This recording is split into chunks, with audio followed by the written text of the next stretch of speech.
அன்பான தேவ ஜனமே, விக்டரி காஸ்பல் சர்ச் விடுதலையின் சுவிசேஷ சபை வழியாய் உங்களுக்கு கிருபையும் சமாதானமும் உண்டாவதாக.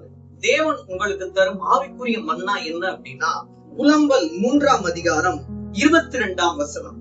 நாம் நிர்மூலமாகாதிருக்கிறது கர்த்தருடைய கிருபையே, அவருடைய இரக்கங்களுக்கு முடிவில்லை. நாம் இன்று நிர்மூலமாகாதிருப்பது தேவனுடைய கிருபை. அவர் கிருபை மட்டும் நமக்கு இல்ல அப்படின்னா என்றோ நம்ம என்ன பண்ணிருப்போம், அழிஞ்சிருப்போம். நம்ம இன்னைக்கு உயிரோடு இருந்து நிர்மூலமாகாது இருக்கிறது அவருடைய சுத்த கிருபை. இதை நீங்க ஞாபகம் வச்சுக்கணும்.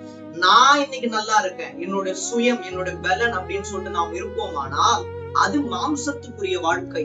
நான் அல்ல, கிறிஸ்துவே அப்படின்ற எண்ணம் இருக்குமானால் நான் இன்னைக்கு உயிரோடு இருக்கிறது தேவனுடைய கிருபை.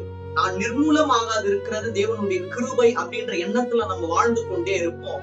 தேவனையே நம்ம என்ன பண்ணுவோம், மகிமைப்படுத்தி கொண்டே இருப்போம். ஒன்று அப்படியே நீங்க வாசிச்சு பாத்தீங்கன்னா, அவருடைய இரக்கங்களுக்கு முடிவில். நம்ம கேட்போம் இல்ல, ஒரு வியாதி வந்துட்டா, குடும்பத்துல சூழல் வந்துட்டு சரியில்லை அப்படின்னா நம்ம வந்து கேட்போம், அப்ப உங்களுக்கு இரக்கம் இல்லையா, எங்க மேல கருணை இல்லையான்னு கேட்போம். அவருடைய இரக்கங்களுக்கு முடிவே இல்லையா. நம்ம தான் அவ்வளவுதான், நம்ம மேல இருந்த இரக்கம் வந்து முடிந்து விட்டது நம்ம வந்து நினைச்சிட்டு இருப்போம். அவர் நம்மேல் கொண்ட கிருபையும் இரக்கமும் ஒரு நாளும் முடிவு பெறாது. அதனாலதான் இருக்கு, அவருடைய இரக்கங்களுக்கு முடிவே இல்லை. தேவன் உங்களை நித்தமாக அவருடைய கிருபையினால், அவருடைய இரக்கங்களினால் உங்களை வழி நடத்தி இறுதி வரை அவருடைய கிருபையும் இரக்கமும் உங்களை தாங்கி கண்டிப்பாக வழி நடத்தும். தேவன் தாமே உங்கள் யாவரையும் ஆசீர்வதிப்பாராக.